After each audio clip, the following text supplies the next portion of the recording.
Welcome to my YouTube channel step ahead. और मैं हूं आपकी टीचर सृष्टि। और मैं आज आपको इंग्लिश की पोम और फोटोग्राफ बनाने वाली हूं जिसको लिखा है शर्ले टॉसलन ने। तो चलिए पोम से की शुरुआत करते हैं। आप तो पहले मैं आपको इसकी लाइन टू लाइन एक्सप्लेनेशन दूंगी।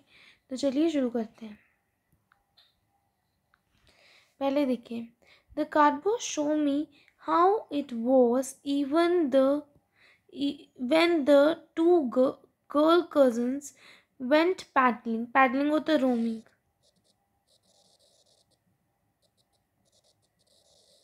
ठीक है, each one holding one of my mother's hand and she the big girl some 11 years old। तो उसने मदर की एज इसमें बताई है that she is 11 years old। तो it is age of mother, ठीक है।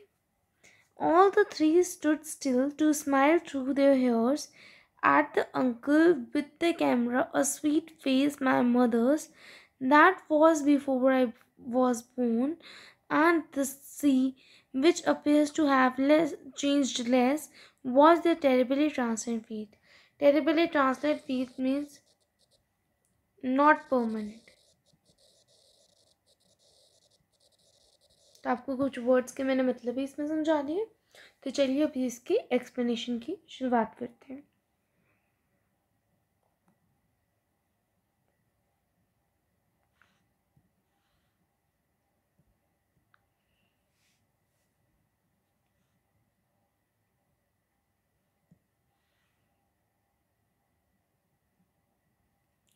पहले पैराग्राफ में हमें जो पोइटेस है वो बताती है अपने मदर के। ये पहला जो पैराग्राफ है that is seen of childhood. पहला कौन सा सीन डिपिक्ट कर रहा है? चाइल्डहुड ऑफ पोइटेस मदर, ठीक है। अब ध्यान से देखो, द कार्डबोर्ड, यहाँ पे कार्डबोर्ड पिक्चर को डिपिक्ट कर रहा है, या फिर आप कह सकते हो मोस्ट एप्रोप्रिएट हम इसको लिख सकते हैं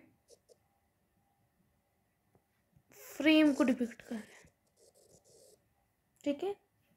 द कार्डबोर्ड या फिर फ्रेम या पिक्चर और या फिर photograph show me how it was, वो तब कैसा था। When the two girl cousins went paddling, now two girl cousins went paddling. Now who are this two girl cousins? इनका नेम आपको आगे जाके पॉइंट में मिलेगा। इनका नाम था डॉली एंड बेटी। डॉली एंड बेटी were the two cousins of the poetess mother, ठीक है, जो पैडलिंग, और ये तीनों कहाँ गए थे? पोइटेस की मदर और उसकी दो कजन वेंट फॉर पैडलिंग, ठीक है। पैडलिंग क्या होता है? रोमिंग, मेनली पैडलिंग कहते हैं बीच के शोर के साथ जब कोई वॉक करता है उसको पैडलिंग कहते हैं। Each one holding one of my mother's hand. अब इससे क्या पता चलता है? जो मदर थी वॉज इन सेंटर और दोनों साइड उसकी कौन थी? कजन्स थी, cousin 1 and cousin 2। The mother was in the centre, ठीक है। And she the big girl, she the big girl से हमें क्या पता चलता है? The mother was eldest of the all, mother was eldest of all, ठीक है। सम 12 years old, और उसकी एज क्या थी? 12 years, okay. All three stood still to smile through their years. वो सीधी खड़ी थी, स्टूड स्टिल सीधी खड़ी थी, स्माइल थ्रू देयर हेयर्स मतलब उनकी बालों के साइड से वो स्माइल कर रही थी, ठीक है। मतलब उनके फेस पे उनके हेयर्स आ रहे थे, means their hairs were on their face, उनके बाल उनके चेहरे पे थे। At the uncle with the camera, और वो स्माइल किसका कर रही थी? उस पे अंकल किसके साथ है? कैमरा के साथ। Means they were very good in having a क्या बोलते हैं? फोटोग्राफ। इज स्वीट फेस, अब this is the feature of a mother.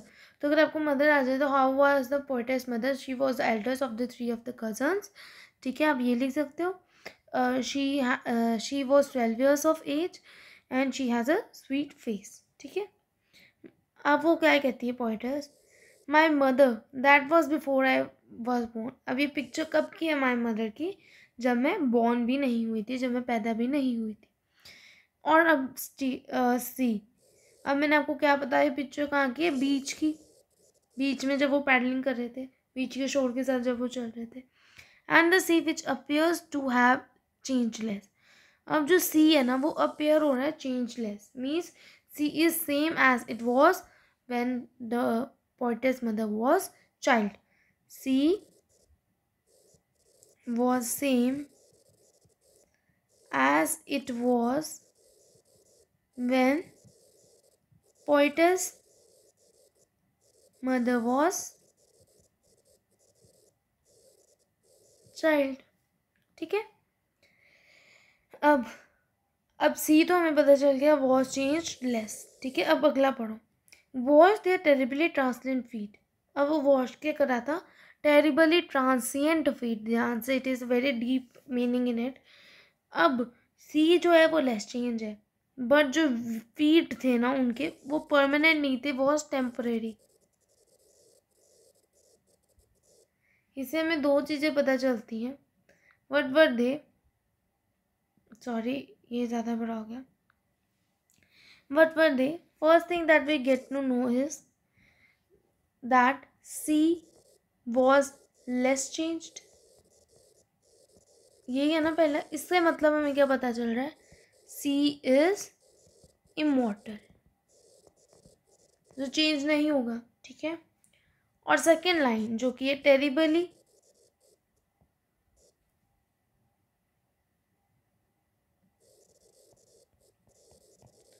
Transient. ठीक है, टेरिबली ट्रांसिएंट फीट। इससे क्या पता चल रहा है, ह्यूमन लाइफ इज मोर्टल।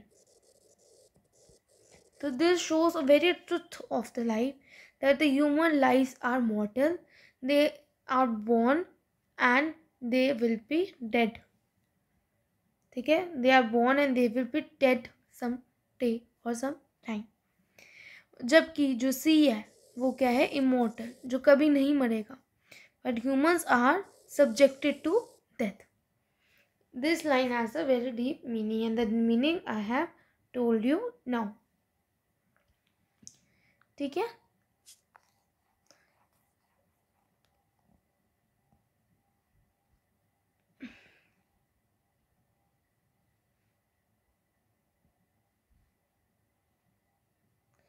अब हम बढ़ेंगे अगले पैराग्राफ की तरफ। पहला पैराग्राफ का मतलब मैंने आपको अच्छे से समझा दिया है। अगली वीडियो में जब आप देखोगे ना, मैं उसमें इसी चैप्टर के क्वेश्चन से डिस्कस करूँगी। तो अगर आप ये वीडियो देख लोगे ना, उसके बाद अगली वीडियो प्लीज़ ज़रूर देखना, क्योंकि मैं बोल रही हूँ, मैं उसमें क्वेश्चन आंसर्स करूँगी सॉल्व। ठीक है, अब देखो, सम 20-30 ईयर्स लेटर। अब क्या बात हो रही है, पहले किसकी बात हुई थी, ये सीन किसका था, चाइल्डहुड का। Now it is seen of 20 to 30 years letter. अब ये 20 और 30 ईयर्स बाद का सीन डिपिक्ट होने वाला है। ठीक है,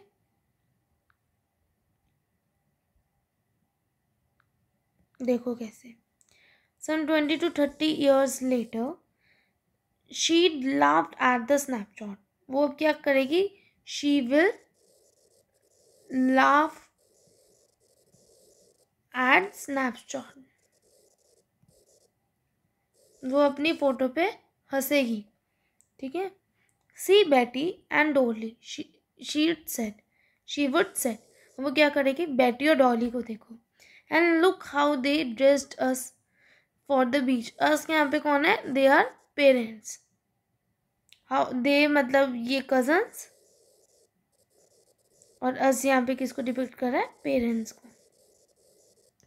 The sea quality was her past, mine is her laughter, both vary with the labored ease of the loss। अब इसमें भी एक डीप मीनिंग है, वो भी मैं आपको भी बताऊंगी। अब वो क्या कहती है, that it the first was the paragraph shows the childhood of the mother, now showed when the 20 to 30 years after that. And now what this paragraph depict is, now after 20 to 30 years mother would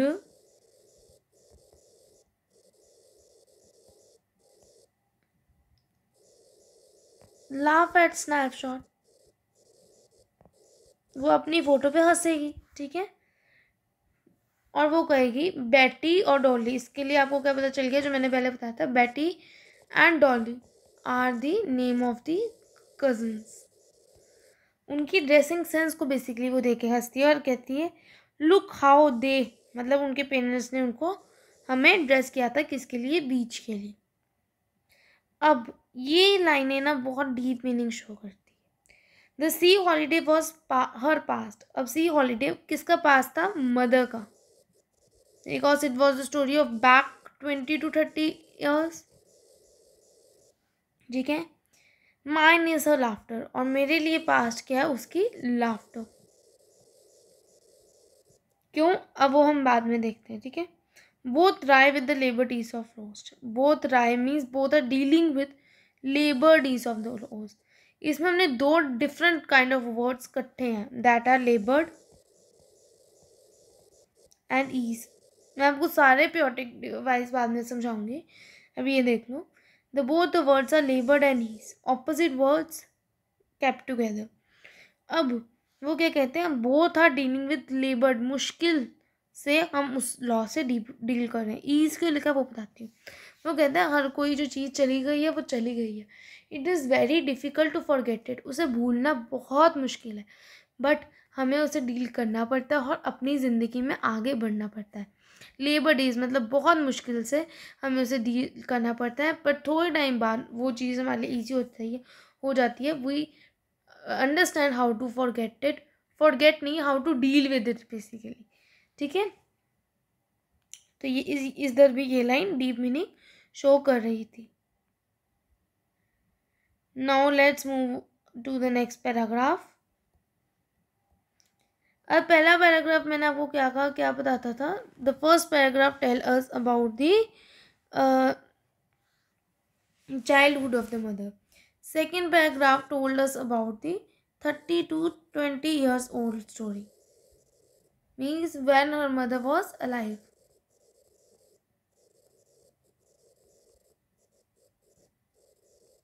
इससे आपको ये तो पता चल गया होगा कि अब उसकी मदर अलाइव नहीं है, मैंने बता ही दिया।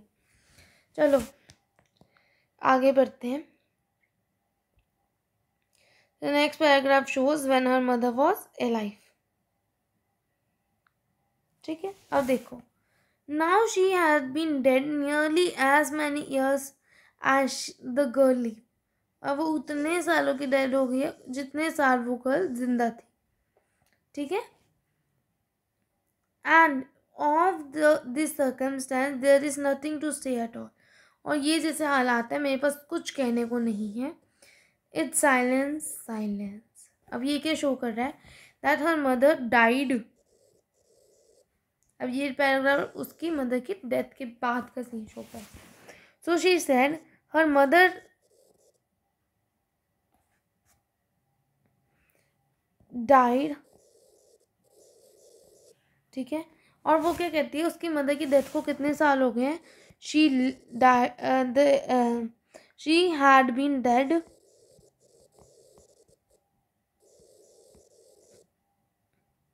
Nearly as many years she was alive. उतने सालों हो गए हैं उसकी मौत को, जितने साल वो जिंदा रही थी अब उतने साल उसकी मौत को भी हो गए हैं, ठीक है। अब वो कहती है अब ऐसी सर्कमस्टांसेस है, death of the mother was terribly hitting her, बहुत उसको दुख पहुंचा रही थी, और वो कहती है कि अब ऐसे सर्कमस्टांस है कि मेरे पास कुछ कहने को ही नहीं है। Me she was so taken away after seeing the photograph that she recalled all the memories of her mother and she was so sorrow stricken that she says I have no words to say even. उसको इतना grief स्टिकन थी, वो उसको इतना दुख हो रहा था कि वो कहती है मेरे पास कुछ कहने को कोई शब्द ही नहीं है। कुछ भी कहने को नहीं है। इट्स साइलेंस एंड साइलेंस, ये डिपिक्ट क्या कर रहा है, that there is everywhere silence for her, because the loss of the mother pricked her so much. This is the summary, para to para summary, line to line summary of class 11th poem a photograph which was written by Shirley Toulson. और अगली video में मैं आपको इसके question answers करवाऊँगी, तो देखना ना भूलिएगा अगली वीडियो. और अगर आपको ये वीडियो थोड़ी हेल्पफुल लगी हो तो चैनल को सब्सक्राइब कर दीजिएगा, बेल आइकन प्रेस कर दीजिएगा, और साथ ही साथ इसको शेयर कर दीजिएगा ताकि आपके दोस्त भी इसका फ़ायदा उठा सके. Thank you.